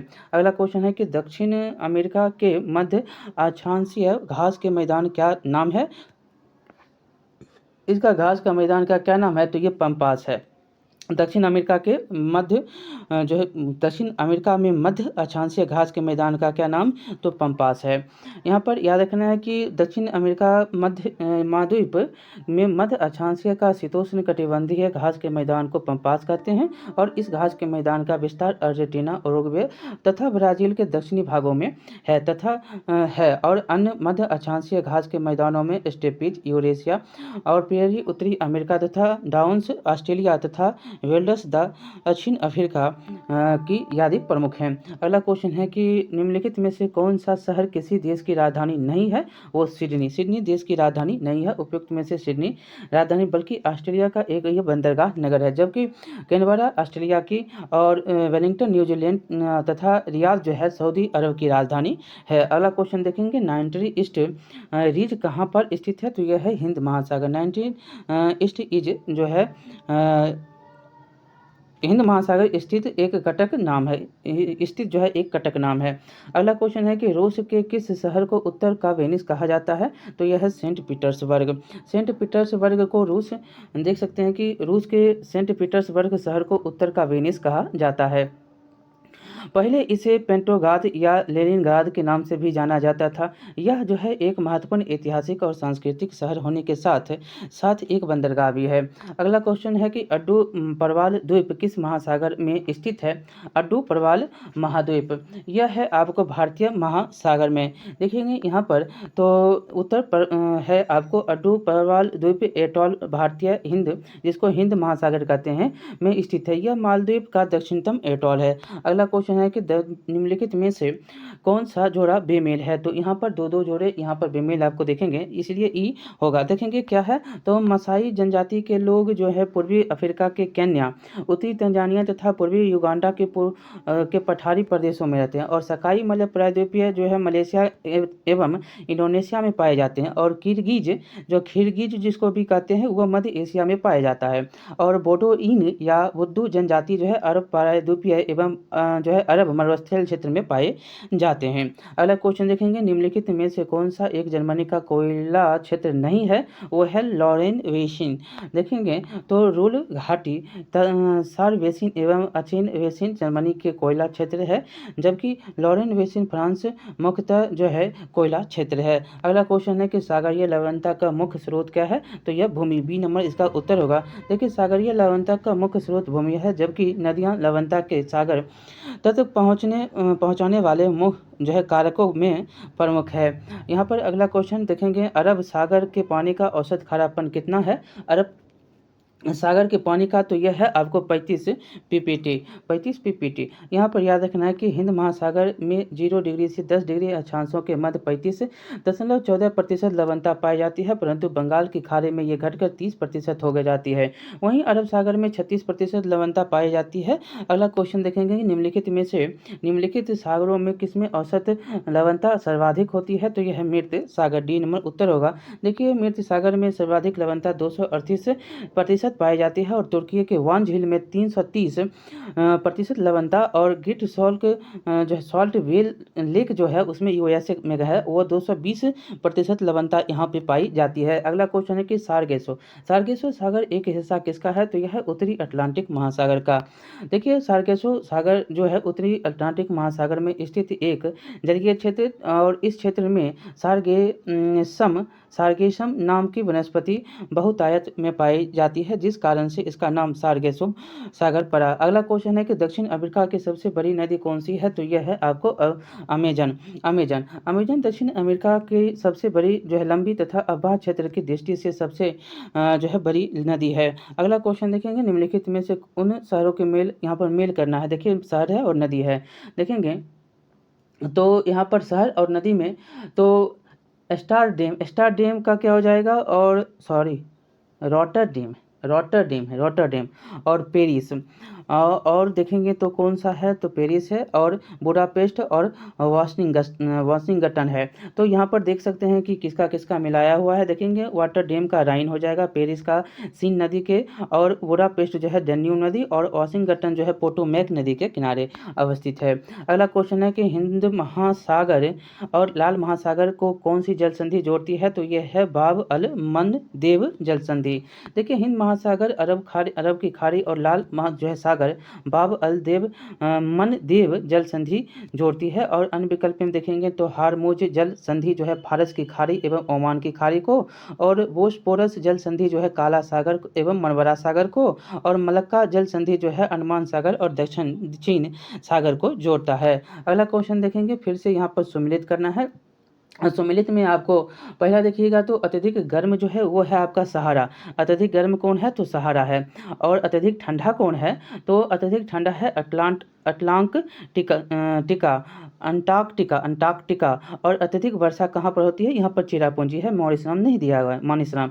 और यह जो है सूखा सबसे ज़्यादा चिली है। कौन है? चिली है। तो इस प्रकार से मिलान हो जाएगा और यहाँ पर मिलाया हुआ भी है। देख सकते हैं कि अत्यधिक गर्म सहारा मरुस्थल है और अत्यधिक ठंडा अंटार्कटिका है और अत्यधिक वर्षा चिरापुंजी में और अत्यधिक सूखा जो है चिली में। मानिसराम रहता है तो मानिसराम। तो अगला क्वेश्चन देखेंगे मासीनाम और ये मेघालय में, दोनों जो है मेघालय में ही है। अगला क्वेश्चन है कि यहाँ पर किस मिट्टी में केशिका मतलब कैपिलरी सबसे अधिक प्रभावित होती है? तो यह चिकनी मिट्टी होता है।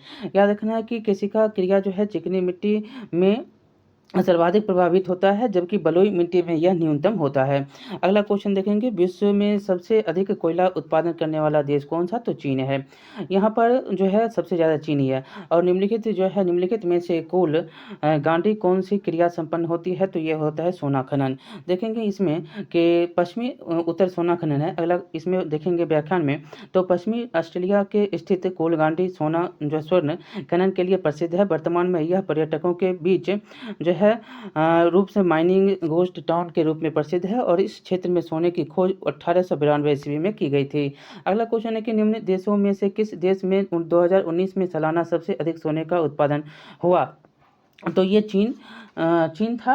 तो ये चीन था, ठीक है। सी नंबर उत्तर हो जाएगा, चीन था। और यहाँ पर याद रखना है कि 2020 के हिसाब से इंडियन मिनरल्स ईयरबुक के हिसाब से ये जो है चीन होता है। अभी जो है घटना जो होगी वो तत्काल में होगी। अगला देखेंगे क्वेश्चन की विश्व में एल्युमिनियम का सबसे बड़ा उत्पादक कौन है? तो एल्युमिनियम का सबसे बड़ा उत्पादक जो है भारत है। मिनरल 2017-21 के अनुसार जो है 4 साल की यहाँ पर गैप है। एल्युमिनियम प्राथमिक स्तर पर उत्पादन करने वाला 5 अभी जो है इस हिसाब से अभी के हिसाब से 15 की बात है। अभी जो है उस हिसाब से देखेंगे चीन पहले स्थान पर, फिर आता है तब रूस, तब भारत जो तीसरे स्थान पर गया। 5वां जो है यूएस है, चौथा कनाडा है। अगला क्वेश्चन तेल के खोज सबसे ज़्यादा किस देश में? तो यह है आपको वेनेजुएला में। यहाँ पर देखिए इंडियन मिनरल्स ईयरबुक की 2021 के अनुसार वेनेजुएला जो है क्रूड ऑयल भंडारित का 48 बिलियन टन है और वेनेजुएला में विश्व का लगभग 19.14% का तेल का भंडार। अगला क्वेश्चन है कोयले का सामान्य प्रकार क्या होता है? तो बिटुमिनस। यहाँ पर सामान्य जो होगा वो बिटुमिनस। देखिए कोयले मुख्यतः कार्बन के यौगिक का मुक्त कार्बन मिश्रण है और कार्बनीकरण रासायनिक क्रिया द्वारा वानस्पतिक पदार्थों का कोयले में परिवर्तन होता है। कार्बन के अंश के आधार पर कोयला 4 प्रकार का होता है, एंथ्रासाइट, बिटुमिनस, लिग्नाइट तथा पीट कोयला। चारों प्रकार के कोयले में बिटुमिनस सामान्य किस्म का कोयला माना जाता है और एंथ्रासाइट अत्यंत उत्तम कोटि तथा पीट सबसे निम्न कोटि होता है। सबसे निम्न कौन? तो पीट, सबसे ज़्यादा एंथ्रासाइट। बॉक्साइट। भारत में कुल प्राप्त कोयले का लगभग 98% जो है अधिक भाग प्राचीन काल की गोंडवाना शिलाओं में पाया जाता है और गोंडवाना युगीन कोयला मुख्यतः बिटुमिनस है। क्या है? बिटुमिनस है। यह दूसरे स्थान पर। अगला क्वेश्चन देखेंगे यहाँ पर कि भारत ऊर्जा के वाणिज्यिक स्रोतों में विशुद्ध शामिल होते हैं, तो ये होते हैं शक्ति, कोयला, तेल, गैस, जल विद्युत और यूरेनियम। यहाँ पर याद रखना है कि ये सारे होते हैं शामिल। अगला क्वेश्चन है कि निम्नलिखित में कौन सा शहर धातु के व्यापारिक सबसे बड़ा केंद्र है? तो लंदन। कौन है? सी नंबर इसका उत्तर होगा। धातु के व्यापार का सबसे बड़ा केंद्र लंदन है। अगला क्वेश्चन है कि साफ रात मेघीय रातों को अपेक्षा अधिक ठंडी होती है, क्यों? तो क्योंकि विकिरण के कारण। देखिए, मेघीय रातों में वायुमंडल में जलवाष्प की मात्रा साफ रातों की अपेक्षा अधिक होती है और बहिर्गामी पार्थिव विकिरण को जल वाष्प अवशोषित करता है। फलस्वरूप मेघीय रातें अपेक्षाकृत अधिक गर्म महसूस होती है। इसके अतिरिक्त साफ रातों में वायुमंडलीय में जल वाष्प की कमी के कारण रात्रि के समय पार्थिव विकिरण आसानी से शून्य में चली जाती है, जिससे साफ रातें ठंडी महसूस होती है। वास्तव में वायुमंडल ग्रीन हाउस प्रभाव के भांति जो है व्यवहार करता है। अगला क्वेश्चन देखेंगे कि मानसून का निवर्तन इंगित करता है तो किसको? तो ये तीनों को। साफ आकाश जो है होगा उसमें, और बंगाल की खाड़ी में अधिक दाब परिस्थिति से, और स्थल पर तापमान बढ़ने से। 1, 2, 3 तीनों हो जाएंगे। देखिए, उत्तरी भाग में जब मानसून लौटने लगता है तो प्रारंभ में स्थल पर तापमान में थोड़ी सी वृद्धि होती है। इसके बाद जो है स्थल पर तापमान में क्रमशः कमी आती है। मानसून के लौटने के साथ साथ जो है उत्तर पश्चिम में विस्तृत निम्न दाब का क्षेत्र बंगाल की खाड़ी की ओर बढ़ने लगता है और इस समय आकाश स्वच्छ हो जाता है। अगला क्वेश्चन देखेंगे तो निम्नलिखित में से किस युग्म का मिलान सही है? इसमें सही है तो सही सिर्फ एक ही है, वो है भूमध्य रेखीय क्षेत्र, जो कि गरज के साथ वर्षा माध्यम में होता है। देखेंगे तो यह भूमध्य सागरीय जलवायु में प्रदेश के अधिकांश वर्षा शीतकाल में प्राप्त होती है और भूमध्य रेखीय क्षेत्रों में दोपहर पश्चात गरज के साथ संवहनीय वर्षा होती है और यह जो है लगभग वर्ष भर होती रहती है। मानसूनी क्षेत्र की अधिकांश वर्षा ग्रीष्मकाल में मानसूनी हवाओं से प्राप्त होती है और मरुस्थलीय क्षेत्रों में वर्षा या तो नग्न होती है या अनिश्चित होती है। अगला क्वेश्चन देखेंगे कि किस निम्न में से किस क्षेत्र में भूमध्य सागरीय जलवायु प्रचलित नहीं है? वो है पंपाज। कौन है? तो पंपाज। डी नंबर उत्तर हो जाएगा। याद रखना है कि मध्य चिली, केप टाउन दक्षिण अफ्रीका तथा एडिलेड ऑस्ट्रेलिया में भूमध्य सागरीय जलवायु कोपेन के अनुसार CSA तथा CSB पाई जाती है, जबकि पंपास जो है क्षेत्र उष्ण जलवायु CWB का क्षेत्र है। अगला क्वेश्चन देखेंगे कि अफ्रीका की मूलभूत जनजाति पिग्मी किस नदी घाटी में पाई जाती है? तो यह कांगो में। कहाँ पर? कांगो में। पिग्मी जनजाति जो है विषुवत रेखीय अफ्रीका के कांगो बेसिन के वर्षा वनों में रहने वाली जनजाति है। यह मुख्यतः शिकारी एवं संग्राहक जनजाति है। पिग्मी जनजाति का निवास पेड़ों पर बनाई गई झोपड़ियों में होता है, जिन्हें मोगुलस कहा जाता है। अगला क्वेश्चन देखेंगे पिग्मीज निवासी हैं तो ये अफ्रीका के। किसके? तो अफ्रीका। B number. अगला क्वेश्चन देखेंगे एस्किमो निवासी कहाँ के होते हैं? तो एस्किमो जो हैं ये निवासी हैं आपके कनाडा के। कहाँ के? कनाडा के। ए नंबर इसका उत्तर हो जाएगा। इसमें याद रखना है कि एस्किमो उत्तरी ध्रुवीय क्षेत्र के चारों ओर निवास करने वाली जनजाति है, जो अलास्का, यूएसए, कनाडा, ग्रीनलैंड और डेनमार्क के उत्तरी रूस में निवास करती है। अगला क्वेश्चन है कि एस्पेरांटो जो है क्या है? तो ये है आपको विश्व भाषा के रूप में कार्य करने के लिए बनाई गई एक कृत्रिम भाषा। अंतर्राष्ट्रीय संपर्क हेतु सहायक भाषा के रूप में एस्पेरांटो भाषा का विकास LLJ मेनहॉफ ने किया। अगला क्वेश्चन देखेंगे वह देश जो विश्व में रेशम का सबसे बड़ा उत्पादक वह कौन? तो चीन ही है। कौन है? तो चीन। देखिए FAO के वर्ष 2020 के आंकड़ों के अनुसार विश्व में सर्वाधिक रेशम का उत्पादन चीन करता है, जबकि दूसरे स्थान पर भारत करता है। और इंटरनेशनल सेरीकल्चर कमीशन के अनुसार वर्ष 2021 में वैश्विक रेशम उत्पादन में प्रथम स्थान पर चीन एवं उसके बाद जो है भारत का द्वितीय स्थान है।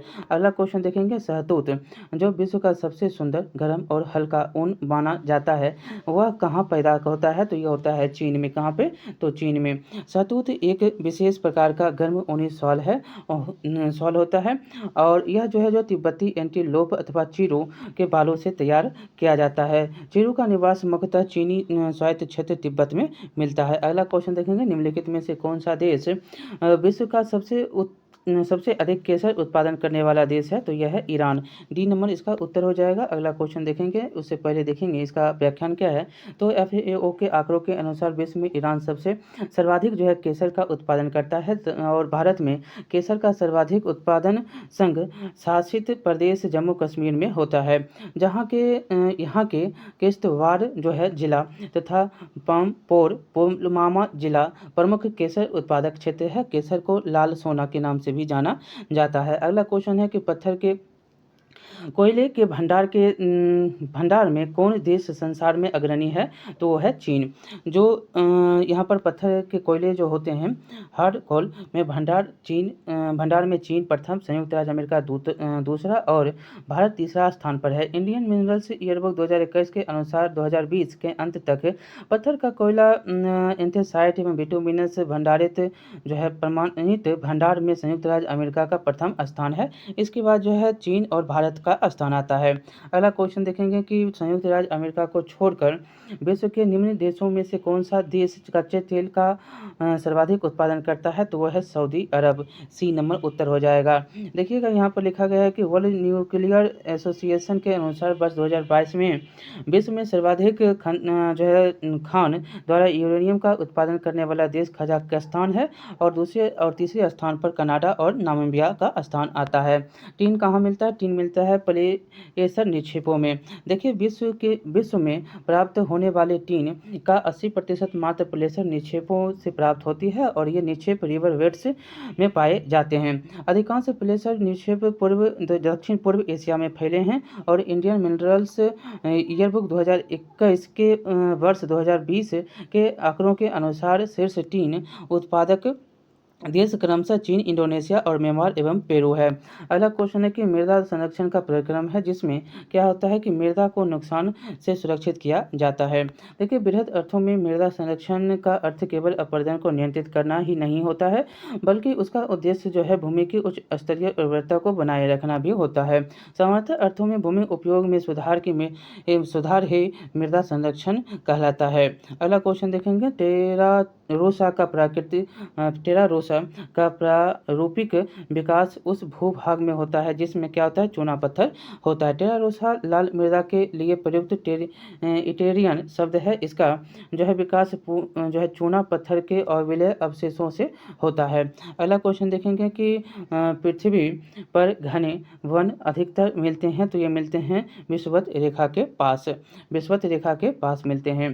देखेंगे यहाँ पर तो विषुवत रेखा जलवायु प्रदेश में वर्ष भर उच्च तापमान पाए जाने से वर्ष भर होने वाली वर्षा के कारण सदाबहार वर्षा वनों का व्यापक विस्तार पाया जाता है। इसमें अमेजन बेसिन जो है दक्षिण अमेरिका में, कांगो बेसिन अफ्रीका में और दक्षिण पूर्व एशियाई द्वीप समूहों के वर्षा वन प्रमुख हैं। ठीक है, अगला क्वेश्चन देखेंगे, विश्व का कौन सा देश मुलायम लकड़ी की लुगदी का सबसे बड़ा उत्पादक एवं निर्यातक है? वो है कनाडा। ये कनाडा है। देखिएगा यहाँ पर कि लिखा गया है कि प्रश्न जो है मुलायम लकड़ी की लुगदी उत्पादन एवं निर्यात में कनाडा का अग्रणी स्थान था। अतः अभी जो है रिपोर्ट के हिसाब से देखें FAO की रिपोर्ट जो है 2020 में टोटल संयुक्त राज्य अमेरिका 50,871, विश्व का शीर्ष स्थल जो है शीर्षस्थ मतलब पहला स्थान जो है लुगदी का यह है और निर्यात में सबसे आगे जो है वो है ब्राज़ील 16,480 अभी के हिसाब से। पहले ये 2001 का ही है, इसलिए वो था। अब देखेंगे यहाँ पर जो है स्थान एक दूसरे को मिलाना है, रेल मार्ग है और जोड़ने वाले स्थान हैं।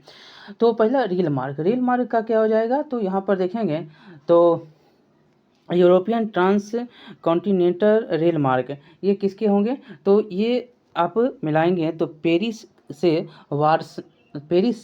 वारसा, ठीक है, और इंडियन रेल मार्ग, ट्रांस इंडियन रेल मार्ग जो है एंडियन रेल मार्ग, यह ब्यूनस आयर्स अर्जेंटीना, कहाँ है? ब्यूनस आयर्स अर्जेंटीना से जो है यह वालपरेंजो चिली तक है। वालपरेंजो ये चिली में है। दूसरा हो गया। तीसरा है ट्रांस साइबेरियन, ये सबसे लंबा है। तो ट्रांस साइबेरियन जो है यह आपको सेंट पीटर्सबर्ग जो हो जाएगा, यह उत्तर आपको पेरिस से नहीं बल्कि यहाँ पर है ट्रांस, ये हो जाएगा लेनिनग्राद से व्लादिवोस्टोक तक, लेनिनग्राद से व्लादिवोस्टोक तक जो है इसका है। देखिए यह सेंट पीटर्सबर्ग के नाम से भी जानते हैं अथवा मॉस्को का व्लादिवोस्टोक जो कि रूस में है। यह ट्रांस साइबेरियन रेल मार्ग विश्व का सबसे लंबा रेल मार्ग है, 9300 किलोमीटर की इसकी दूरी है। और अंतिम में तो आप जानते हैं कि यह ओरिएंटल एक्सप्रेस जो है यह पेरिस से इस्तांबुल तक है, इस्तांबुल तक। और यह जो है पेरिस फ्रांस में और इस्तांबुल तुर्की में है। तुर्की नाम पहले था, अब तुर्की हो गया है। तो इस प्रकार से यहाँ पर देख सकते हैं मिलाया हुआ है। अगला क्वेश्चन पर हम चलेंगे, जो कि निम्नलिखित में से कौन एक पत्तन नगर नहीं है, वो है कैनबरा। कैनबरा क्या है, तो एक राजधानी, ऑस्ट्रेलिया का राजधानी है। और सारे जो है पत्तन, टोक्यो देखेंगे तो जापान की राजधानी होन्शु द्वीप पर स्थित है। और न्यूयॉर्क संयुक्त राज्य अमेरिका के न्यूयॉर्क प्रांत में स्थित बंदरगाह नगर है जो हडसन नदी पर स्थित है। और लंदन जो है टेम्स नदी पर स्थित बंदरगाह, जो ये सारे आप देख सकते हैं। अगला क्वेश्चन देखेंगे, निम्नलिखित में से कौन सा विश्व का कहवा पत्तन के नाम से जाना जाता है, तो ये है सेंटोस, सेंटोस कहवा पत्तन। सेंटोस ब्राज़ील के दक्षिण पूर्व तट पर स्थित समुद्री बंदरगाह है और यहाँ से सर्वाधिक कॉफ़ी के निर्यात किए जाते हैं। और इसके कारण जो है विश्व का कहवा पत्तन भी कहा जाता है इसको। ठीक है, अगला क्वेश्चन देखेंगे, पर्यावरण किससे बनता है, तो ये बनता है भू आकृतियों के घटकों से, जीवीय घटकों से और अजैव घटकों से, इन सभी से। ठीक है, और इन सभी से ये पर्यावरण बनते हैं। देखेंगे तो भौतिक और अजैविक घटक का स्थल वायु जल हो गया, जैविक घटक पादप मनुष्य जंतु और सूक्ष्म जीव हो गया, और ऊर्जा का संगठन सहयोग ऊर्जा और भूतापीय ऊर्जा हो गया। अगला क्वेश्चन देखेंगे कि जलवायु परिवर्तन पर संयुक्त राष्ट्र संघ का कन्वेंशन की ढांचा कौन सा, तो यहाँ पर ग्रीन हाउस गैसों के उत्सर्जन की कमी के कारण कमी होना, यही जो है डी नंबर उत्तर हो जाएगा। देखिए जलवायु परिवर्तन में पर संयुक्त राष्ट्र संघ का कन्वेंशन ढांचा ग्रीन हाउस गैसों के उत्सर्जन में कमी लाने से संबंधित है। और CO2 गैस जो है CO2 ग्रीन हाउस गैसों के अंतर्गत आते हैं। अगला क्वेश्चन है कि मिसिसिपी डेल्टा किसका उदाहरण है, तो यह अंगुलित या पंजक डेल्टा का उदाहरण है। देखिए मिसिसिपी डेल्टा जिसे मिसिसिपी डेल्टा या बस डेल्टा के रूप में जाना जाता है, यह मिसिसिपी और यजू नदियों के बीच स्थित है। वर्तमान में बर्ड फुट डेल्टा के आकार अंगुलित या पंजक डेल्टा का स्वरूप उदाहरण है। अगला क्वेश्चन देखेंगे, बंगलोरा जलधारा किसका, तो बंगलोरा जलधारा जो है यह दक्षिण अफ्रीका के पश्चिमी तट पर प्रवाहित होने वाली ठंडी जलधारा है। यहाँ पर बेंगुएला जलधारा जो है धारा दक्षिण अर्ध जो सागर है हिंद जिसको कहते हैं सागर प्रशांत में जो है यहाँ पर दक्षिण अंध महासागर में बहने वाले एक ठंडी महासागरीय धारा जो दक्षिण अफ्रीका के पश्चिमी तट से टकराकर तट के सहारे उत्तर दिशा में प्रवाहित होती है। और इस धारा का असर पश्चिमी केप कोस्ट के अंगोला तक देखा जा सकता है। अगला क्वेश्चन है कि इनमें से कौन सा दिखता नहीं है, वो है राहु। राहु जो है नहीं दिखता, मंगल शुक्र चंद्र जो है दिखता है। ये देखते हुए आप देखेंगे तो पृथ्वी पर 5 ग्रह को हम पृथ्वी से हम 5 ग्रह को देख सकते हैं, जैसे बुध शुक्र मंगल बृहस्पति और शनि। राहु को नहीं देखा जा सकता है। देखिए 12मासी नदियों में जल कहाँ से आते हैं, तो यह हिम से आता है। कहाँ से, हिम मतलब बर्फ से पिघलने के कारण। 12मासी जो है बर्फ पिघलने के कारण से बनते हैं और वर्ष भर आपकी नदियों में होते हैं। अगला क्वेश्चन, निम्नलिखित आदिवासी समुदायों में कौन सा निग्रिटो प्रजाति है, तो यह है सेमांग।